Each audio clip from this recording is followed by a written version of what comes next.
сайн байцгаана уу хүүхдүүдээ. Та бүхэнд энэ өдрийн мэндийг хүргэе. Өмнөх хичээлийн гэрээний даалгаварт этаноил хлорид, этаны хүчил харилцан үйлчлэх урлагийн тэгштгэл, урлагийн механизмыг тайлбарлах даалгавар өгсөн байгаа. Гэрээний даалгаврын гүйцэтгэлээ багшийн тайлбартай тулгаж үзээрэй. За, урвалд этаноил хлорид болон этаны хүчил авсан байгаа. Урвал явагдаж эхлэхэд этаноил хлор дахь хлорын атом этаноил хүчилдэх гидроксил бүлгийн устөрөгчийн атом салж устөрөгчийн хлорид хий байдалтай ялгарч этан хүчлийн ангидрыг үүсгэе. За, энэ урвалын механизмыг тайлбарлая. Этаноил хлорид дахь карбонил бүлгийн электроны нэгтрэл хүчилтөрөгчийн атом руу төвлөрснөөр хүчилтөрөгчийн атом сөрөг туйлтай, нүрс төрөгчийн атом эерэг туйлтай болсон байдаг. Урвалын эхний шатанд этан хүчилдэх хүчилтөрөгчийн атом нэг чөлөөт хос электронороо эерэг туйлтай нүрс төрөгчийн атом руу довтолдог. За, ингэснээр хоёрчийн холбоо тасарч нүрс төрөгчийн атом нэг талдаа хүчилтөрөгчийн эерэг цэнэгтэй ионтой, нөгөө талдаа хүчилтөрөгчийн сөрөг цэнэгтэй ионтой холбогдсон завсрын бүтээгдэхүүн үүсдэг. За, энэ шатанд нуклеофил нэгдэх хурал явагддаг. За, дараагийн шатанд завсрын бүтээгдэхүүн дэх сөрөг цэнэгтэй хүчилтөрөгчийн ион маань шинээр хоёрчийн холбоо үүсгэж улмаар хлорид атомын холбоо суларч хлорид ион үүснэ. За, үүссэн хлорид ион нь этан хүчлийн ангидрид дахь гидроксил бүлгийн устөрөгч рүү довтолж, за, ингэснээр устөрөгчийн хлорид хийм байдалтай ялгарч этан хүчлийн ангидрид үүсдэг. Энэ шатанд ялгаруулах хурал явагддаг. За, этан хүчлийн ангидрадаас олон тооны бүтээгдэхүүн гаргаж авдаг.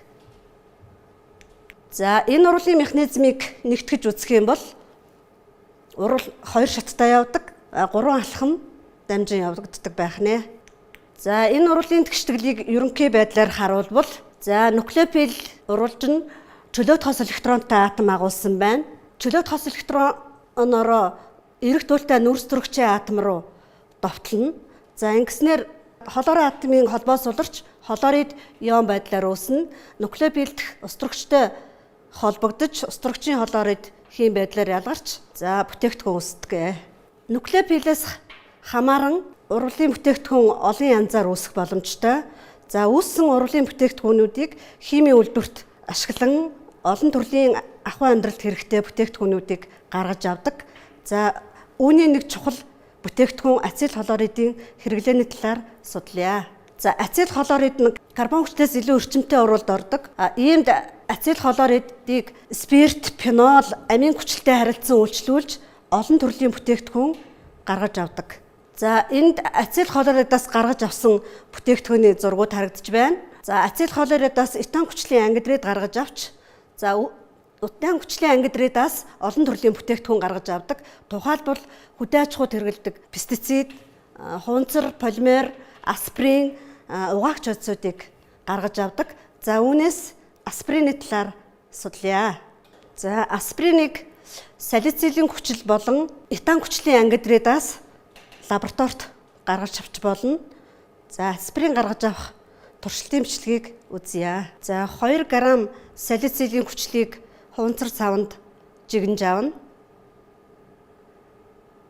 За, хунцар савтай хүчлээ 100 мл-ийн шувтан колбонд нямба хийн.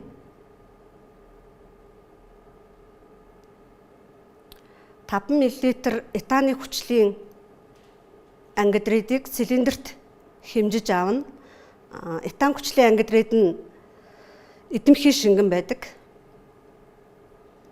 За, уг шингэнийг шувтан колбонд нэмнэ.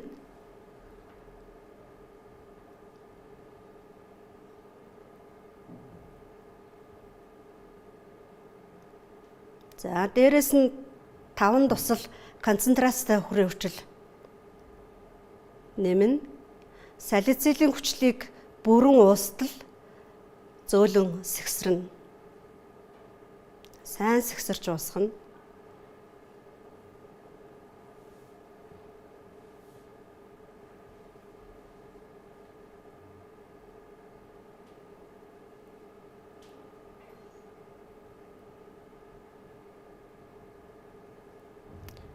Колбтой холимгийг усан байнд байрлуулж 10 минут зөөлөн халаана.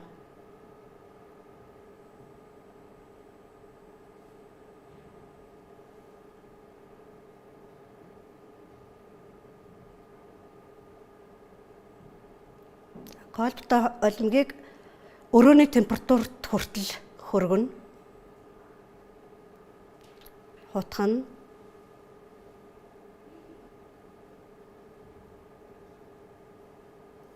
Колбыг мөстэй байнд байрлуулж огцом хөргөнө. Колбны хананд наалтсан талстуудыг хусаж буулгана.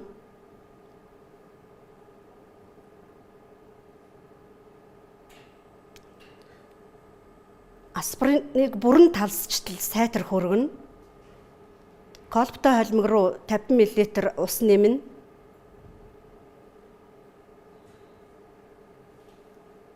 За колбыг дахин мөстэй байнд байрлуулан хөргөнө. Вакуум фильтрийн цаасыг усаар норгоно.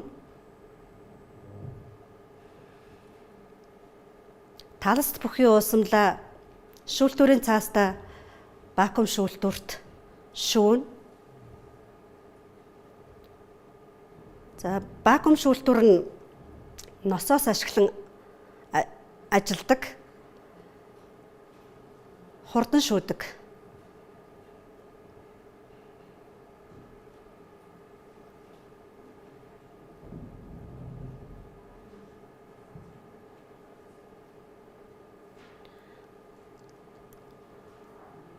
Үүссэн аспирины талстыг шүүлтүүрийн цаастай хамт гарган цагийн шилэн дээр тавьж хатаадаг. Ийм алхмуудаар аспириныг гаргаж авдаг. За одоо аспирины хэрэглээний талаар ярилцъя. За аспирин нь толгой өвдөлт болон халууралтыг эмчлэхэд хэрэглэгддэг. Аспириныг удаан хугацаагаар бага тунгаар хэрэглэснээр цус шингэрч зүрхний шигдээс болон цус арвахаас урьдчилан сэргийлдэг. За аспирин нь зарим төрлийн хорт авдраас урьдчилан сэргийлэхэд үр дүнтэй байдаг гэж үздэг байна. За түүнчлэн аспириныг ахуйд өргөнөөр хэрэглэдэг. За бид 12 дугаар ангийн сурагчдад зориулсан химийн төлөв хичээлээр карбон хүчлийн уламжлалын хим шинж, гарган авах хэрэглээ, урал явагдах механизм, ацет хлоридын хэрэглээ, аспирин гаргаж авах уралын талаар судаллаа. Одоо үзэл судалсан сэдвүүдэд дүгнэж ярилцгаая. Карбон хүчлүүд бол сул хүчил. За карбон хүчлийн хажуугийн нүрс зүрхчийн атом нь электрон акцептор атомуудтай холбогдсон бол илүү хүчлэг шинжтэй болдог. За эндээс үзэхэд трипотор этаны хүчил нь илүү хүчлэг шинжтэй, этаны хүчил одоо сул хүчтэй хүчлэг шинжтэй байдаг. За ацет хлоридыг гаргаж авах талаар бас судалсан байгаа. За карбон хүчлээс фосфорын пентахлорид, фосфорын трихлорид, тионил хлорид ашиглаж лабораторид ацет хлоридыг гаргаж авдаг. За энэ урвал нь эхний шатанд нуклеофил нэгдэх урвал, дараагийн шатанд нь ялгаруулах урвал явагддаг. За ацет хлоридыг гаргаж авах урвалыг төлөөлөн тионил хлорид карбон хүчилтэй харилцах үйлчлэх урвалын механизмыг тайлбарлая. Урвалын эхлэлийн шатанд тионил хлорид дахь хүхрийн атом нэг чөлөөт хос электроноороо карбонил бүлэгдэх нүрс зүрхчийн атом руу довтолдог. За ингэснээр тионил хлорид дахь хлорийн атомын холбоо суларч эхэлнэ. За улмаар хлорид ион үүсдэг. За энэ шатанд тионил хлоридтай холбогдсон завсрын бүтээгдэхүүн үүснэ. Энэ урвал нь бол нуклеофил нэгдэх урвал байдаг. Улмаар салсан хлорийн ион ус төрөгчийн ионыг өөртөө татаж ус төрөгчийн хлорид хим байдлаар ялгарч хүхрийн диоксид хим байдлаар ялгарч ацет хлорид үүсдэг. За ацет хлоридыг гаргаж авах урвалын 3 аргыг харуулсан байна. За урвалын тэгштэглийг ерөнхий хэлбэрээр бичсэн байна. За карбон хүчил нь фосфорын трихлоридтай үйлчлэхэд ацет хлорид фосфорын мета хүчил үүсдэг. За карбон хүчлийг тионил хлоридээр үйлчлэхэд ацет хлорид болон ус төрөгчийн хлорид, хүхрийн диоксид ялгардаг. За энэ урвалууд энэ тэгштэглийг ерөнхий тэгштэглээр харуулбал нуклеофил уруулж чөлөөт хос электроноор карбонил бүлгийн нүүрс зурагч руу довтлно. За үүний улмаас ус дурагч, хүчил дурагч салж одоо холоороор халагддаг. За ингээд нуклеопил уруулж маань хүчил дурагч, ус дурагчтай нэгдсэн олон нэгдлүүдийг үүсгэж болдог. Ацил хлоридын хим шинжийг тайлбарлая. За ацил хлорид нь бол карбон хүчлээс илүү эрчимтэй уралд ордог. Ацил хлоридыг усаар шингэлэхэд цагаан уур гарч ус дурагчийн хлорид хий байдлаар ялгарч карбон хүчил үүсдэг. За энэ урлын механизмыг тайлбарлая. За энэ урлын нэгдүгээр шатнд нуклеопил нэгдэх урал байдаг. Усны молекул дахь хүчил дурагчийн атом нэг чөлөөт хосоороо карбонил бүлгийн эерэг туйлтай нүүрс зурагчийн атом руу довтолдог. За үүний улмаас хоёрчийн холбоо салж нэг талдаа усны молекулын хүчил дурагчийн эерэг туйлтай атом ионтой, нөгөө талдаа хүчил дурагчийн сөрөг ионтой холбогдсон завсрын бүтээгдэхүүн энэ шатнд үүсдэг. За үүссэн завсрын бүтээгдэхүүн дэх хүчил дурагчийн сөрөг цэнэгтэй ион дахин шинээр хоёрчийн холбоо үүсгэн ингэснээр хлорийн атомын холбоо сударч хлорийн ион байдлаар салдаг. Улмаар салсан хлорийн ион усны молекул дахь ус дурагчийн ионыг өөртөө татснаар ус дурагчийн хлорид хим байдлаар ялгарч карбон хүчлийг үүсгэдэг. За дүгнэлт 4 ацил хлоридын хим шинжийн талаар ярилцъя. За ацил хлоридууд нь спирт фенолтой харилцан үйлчилж эпир үүсгэдэг. Эдгээр бодисууд нь усны молекултай адилхан гидроксил бүлэг агуулдаг учраас урлын механизм нь яг адил явагддаг. За үүнийг ацил хлорид фенолтой харилцан үйлчлэх урлын механизм дээр жишээлэн тайлбарлая. За фенолийн молекул дахь хүчил дурагч нэг чөлөөт хосоороо ацил хлорид дэх карбонил бүлгийн эерэг туйлтай нүүрс зурагч руу довтлно. За ингэснээр хоёрчийн холбоо тасарч нэг талдаа хүчил дурагчийн эерэг цэнэгтэй ион, нөгөө талдаа сөрөг цэнэгтэй ионтой холбогдсон завсрын нэгдэл үүсдэг. Улмаар завсрын бүтээгдэхүүн дэх сөрөг цэнэгтэй хүчил дурагчийн ион дахин шинээр хоёрчийн холбоо үүсгэж хлорийн атомын холбоо суларснаар хлорид ион байдлаар салдаг. За салсан хлорийн ион нь фенол дахь гидроксил бүлгийн ус дурагчийг татснаар ус дурагчийн хлорид хим байдлаар ялгарч фенил этаноот буюу эфир үүсдэг. Энэ механизм байгаа. За энэ урлын механизмыг ерөнхий хэлбэрээр авч үзсэн байна. За нуклеопил нэг чөлөөт хосоороо ацил хлорид дахь эерэг туйлтай нүүрс зурагчийн атом руу довтлно. За ингэснээр хлорийн атомын холбоо сударч хлорийн ион үүснэ. За салсан хлорийн ион нь нуклеопил уруулж дах ус дурагчийн ионыг өөртөө татан ус дурагчийн хлорид үүсч за бүтээгдэхүүн үүсдэг. За одоо өмнө үтсэн хичээлүүдэд баттгаж дасгал ажиллацгаая. За дасгал 1 бутаноил хлоридын бүтцийг дурслана.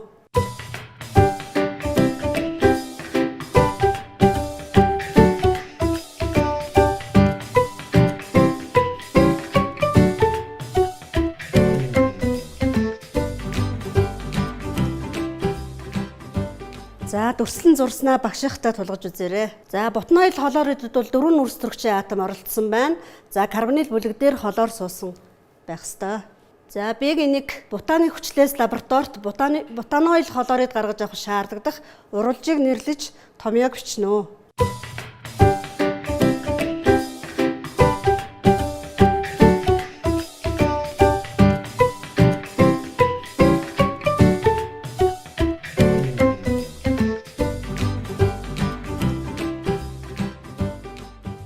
За хариултаа тулгаж үзээрэй.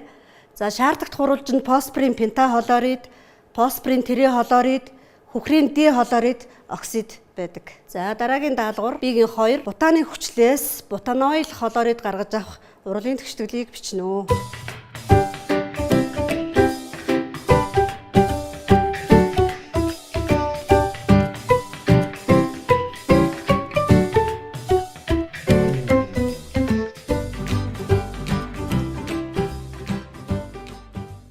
За бид түрүүн ацил хлорид гаргаж авах урлагийн тэгшдэглийг ерөнхий хэлбэрээр бичсэн байгаа. За тэрийгээ сэргээнж санаарай. За бутааны хүчлээс бутаноил холоорид гаргаж авах 3 аргын урлагийн тэгштгэл бичсэн байна. За эхний урвал дээр бутааны хүчил фосфорын пентахолооридтэй үйлчилж бутаноил холоорид, фосфорын терехолоорид оксид, устрагчийн холоорид үүссэн байна. За хоёр дахь урвалд бутааны хүчил фосфорын терехолооридтэй харилцан үйлчлэхэд бутаноил холоорид, метафосфорын хүчил үүссэн байна. Гурав дахь тэгшгэлд бутааны хүчил тионил холооридтэй харилцан үйлчлэхэд бутаноил холоорид, хөхрийн диоксид, устрагчийн холоорид үүссэн байдаг. За Б-ийн 3 бутааны хүчил нь 2 холоор бутааны хүчлээс илүү сул хүчил байдаг. Яагаад гэдгийн шалтгааныг тайлбарлана.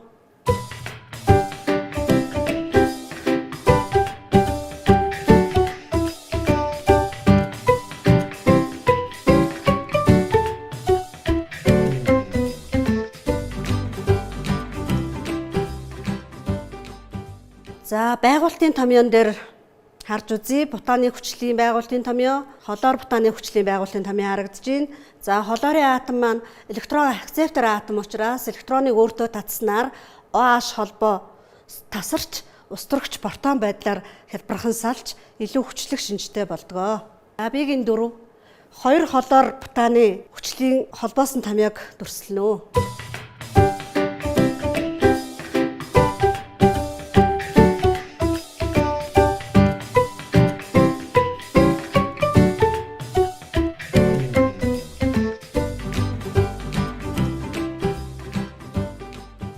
За хоёр холоор бутааны хүчлийн холбоосон томьёог бичсэн байдал харагдаж байна. За холбоосон томьёог бичихдээ нүрс дүргчийн зураасаар тэмдэглэнэ. За нүрс дүргч устрагчоос бусад атомуудыг химийн тэмдгээр нь функционал бүлгүүдийг бас тэмдэглэж өгдөг. За ингээд карбонил бүлгээс эхлэн дугаарлахад 2 дугаар нүрс дүргчдэр бол холоор суусан байх нэ. За Б-ийн 5 хоёр холоор бутааны хүчлээс илүү хүчлэг холоор агуулсан бутааны хүчлийг нэрлэнэ.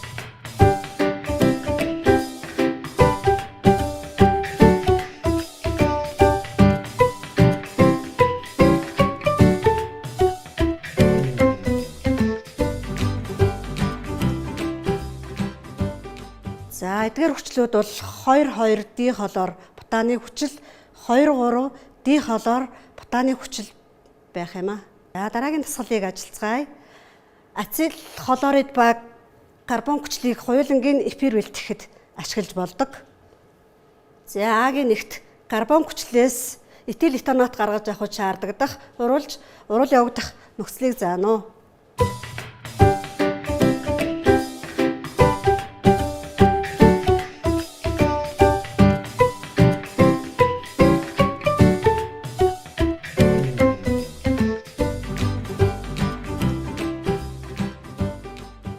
За бичснээ багшаахтай тулгаарай.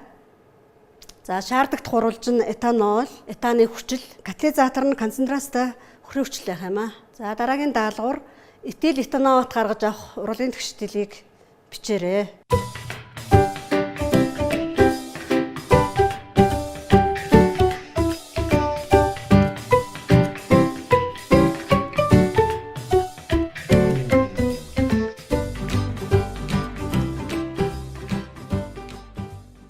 За бичсэн тэгшдэглээ багшийн бичсэнтэй тулгаарай. Этанол болон этаны хүчлээс этил этанот үүсдэг, буюу эфир үүсдэг. За тэгээд ус ялгардаг. За энэ урвал нь бол тэнцвэр тогтож явагддаг юм урвал байгаа. За Б-гийн 1 арил хлоридоос этил бензоот гаргаж авахд шаардлагатай урвал явагдах нөхцөлийг заана.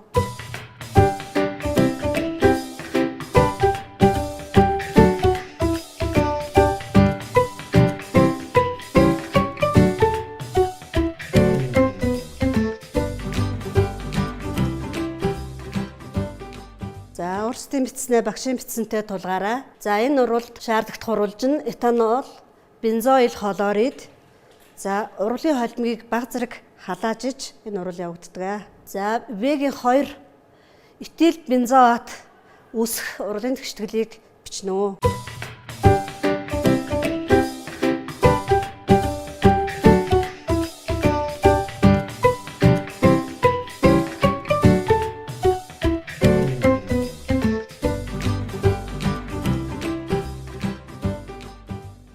За За этанолыг бензоил хлоридтай уруулд оруулахад урлын дүнд этил бензоат буюу эфир, за мөн ус үүсч энэ урвал маш хурдан явагддаг үйл эргэх урвал байдаг юм аа. За өнөөдрийн хичээлээр ацил хлоридын хэрэглээ, гарган авах, хийм шинж, за явагдах урвалуудын механизм, түүнчлэн аспирин гаргаж авах урвал, аспирин гаргаж авах урвалын механизм зэргийг үзэж судаллаа. Телевиз хичээлээр үзэж судалсан хичээлүүдэд баттгаж шалгалтандаа сайтар бэлдээрээ амжилт хүсье.